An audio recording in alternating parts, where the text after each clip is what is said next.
네, 아드보카트 감독이 부임하면서 한층 분위기가 좋아진 우리 축구대표팀이 지난 주말 스웨덴에 이어 내일은 세르비아 몬테네그로와의 평가전을 앞두고 있습니다. 지난 12일 열린 스웨덴과의 평가전에서는 여러 가지 아쉬움도 많았지만 북유럽의 강자를 상대로 좋은 경기를 펼쳤는데요. 베스트 멤버가 출전하는 세르비아 몬테네그로와의 경기는 정말 만만치가 않을 텐데 과연 어떻게 전개될지 지금부터 장치혁 기자와 얘기를 나눠보도록 하겠습니다. 어서 오십시오. 안녕하세요. 네, 우리가 스웨덴과 평가전을 치렀고 네. 이제 내일 세르비아 몬테네그로와 이제 경기를 앞두고 있는데 훈련장에 직접 다녀오셨다고요? 네, 분위기가 스웨덴과는 아깝게 좀 이기지는 못했지만 어쨌든 결과나 과정상으로 여러 가지 좋은 그런 과정을 거쳐왔기 때문에 분위기는 상당히 좋았습니다. 어제가 날씨가 상당히 쌀쌀했었는데요. 상암 보조국 경기장이 강 옆에 있는 그런 구장이기 때문에 바람도 상당히 많은 추운 날씨였습니다만 선수들의 몸놀림은 상당히 가벼워 보였습니다. 아드보카트 감독이 부임하면서 훈련장에서의 집중력이 상당히 높아졌었는데요. 어제도 이러한 분위기는 이어졌습니다. 스웨덴과의 평가전에서 역습으로 골을 내주는 상황이 이어졌는데 어제 훈련에서는 이런 역습 상황에 대처하는 훈련이 눈길을 끌었고요. 7대7 미니게임 때는 실전을 방불케 할 정도로 감독의 눈길을 끌기 위해서 모든 선수들이 최선을 다하는 그런 모습들이 상당히 많이 느껴지는 그런 훈련장의 분위기였습니다. 그렇군요. 사실 아드보카트 감독이 부임을 하면서 네. 그 스웨덴과의 경기도 그랬지만 정말 활기차졌어요, 팀 분위기가. 그렇습니다. 네, 직접 훈련장을 다녀오셨을 때 그곳의 분위기도 정말 활기차던가요? 네.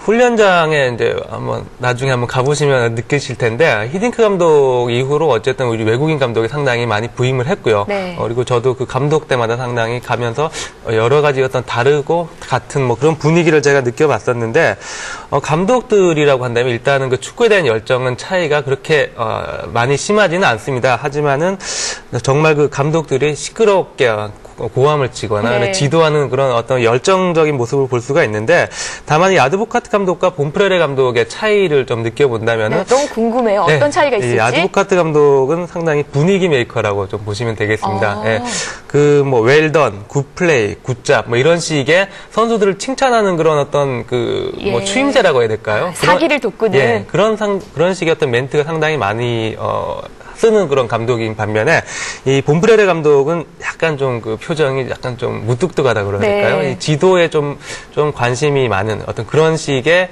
차이점을 볼 수가 있는데 어쨌든 감독들의 개성이고 성격이겠습니다만은 결과적으로 볼 때는 아드보카트식의 어떤 훈련 방식이 약간은 좀 더 도움이 되지 않느냐 하는 이런 생각인데 이영표 선수가 어떻게 이 두 감독의 차이를 느끼는지 한번 얘기를 한번 들어보시죠. 새로운 선수들도 많이 왔고 그렇기 때문에 분위기는 상당히 좋고요. 또 집중력, 오늘 연습에서도 모든 선수들이 집중력 있게 연습한 것 같고 분위기는 상당히 좋다고 생각합니다. 네, 이영표 선수도 네. 이렇게 얘기를 했는데 사실 아드보카트 감독의 데뷔전이었던 이란전도 그렇고 또 얼마 전 스웨덴전도 그렇고 참 경기 분위기가 참 좋아요. 네, 그렇습니다. 이 분위기가 내일도 이어졌으면 하는데 어떻습니까? 저도 상당히 바라고 있는데 일단은 만만치는 않고요. 어쨌든 이 아드보카트 감독은 스웨덴전이 끝나자마자 또 실험은 계속된다는 그런 일성을 했는데요. 어쨌든 선수들은 결코 이 긴장을 풀 수 없는 그런 상황이 이어질 것 같습니다. 스웨덴전에서는 3-4-3 포메이션을 썼는데요. 이 세르비아 몬테네그로 전에서는 포백을 쓸 수도 있는 그런 가능성을 배제할 수 없을 정도로 어쨌든 이 선수 기용 그리고 전술에 있어서 상당히 실험은 계속된다는 게 일단은 이 부임 초반에 상당히 어떤 그런 흐름을 보실 수가 있겠는데 일단 설기현 선수가 팀 사정상 영국으로 건너갔고요. 네. 박주영 선수가 어깨 부상을 당해서 출전이 힘들 전망입니다. 이런 의미에서 선수들의 변화도 상당히 예상이 되는데 이 스웨덴전에서 출전하지 않았던 이동국, 이천수, 이 차두리 같은 선수들이 선발 출장도 예상을 해볼 수가 있습니다. 어쨌든 이번에 치르는 두 차례 평가전은 유럽파를 점검하는 것이 상당히 가장 중요한 목적이기 때문에 이훈령 선수 역시 미드필드의 한 자리를 꿰찰 것으로 보이고요. 박지성 선수의 위치도 상당히 관심을 모으고 있는 상황입니다.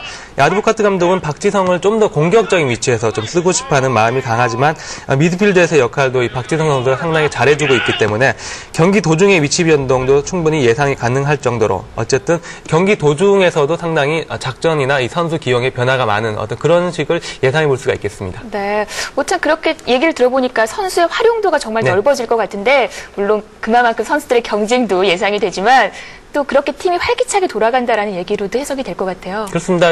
구경하는 사람들 입장에서 상당히 보기 좋은 모습이라고 할 수 있겠는데요.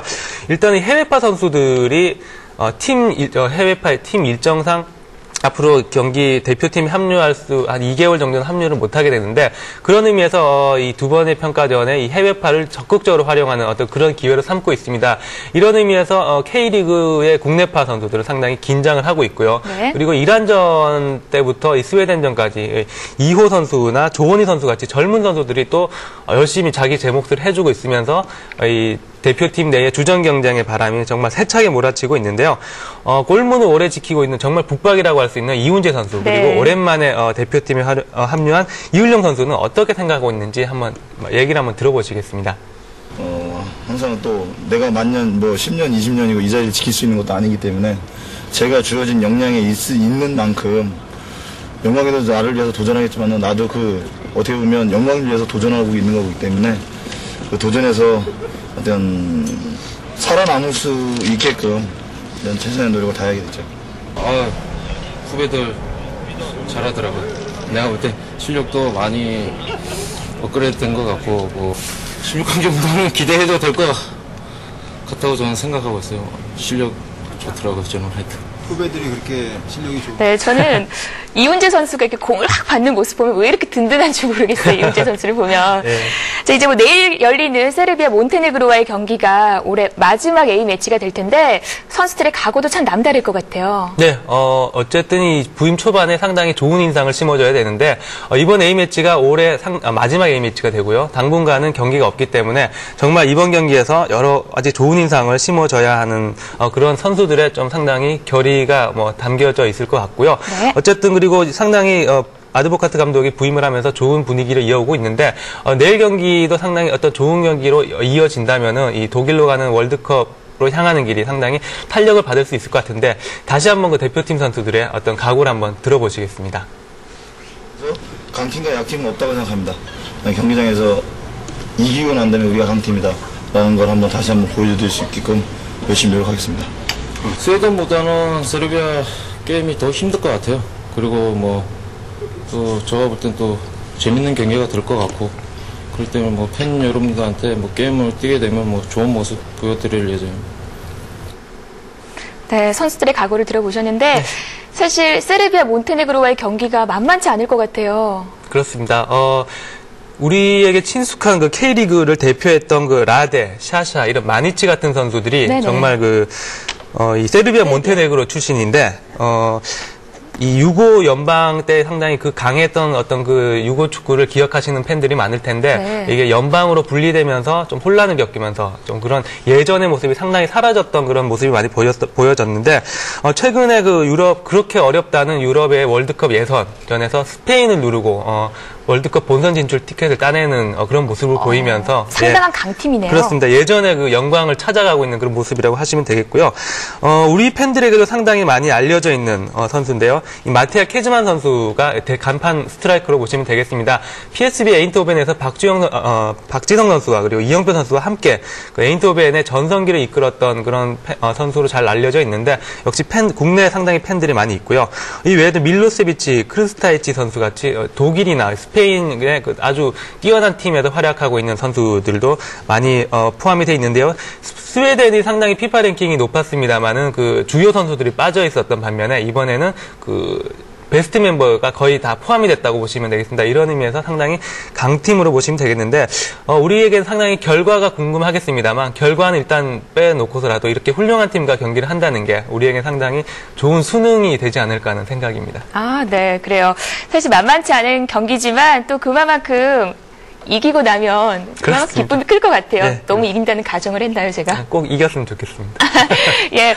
자, 이제 결전의 순간이 점점 다가오고 있는데요. 제대로 된 유럽 강호와의 경기, 독일 월드컵으로 가기 위한 제 의미 있는 발판이 됐으면 하는 바람이고요. 기왕이면 좋은 결과로 이어져서 붉은 악마의 항성이 다시 한번 울려 퍼졌으면 하는 바람입니다. 저도 오늘 붉은 악마네요. 예, 오늘 장치혁 기자 말씀 고맙습니다. 고맙습니다.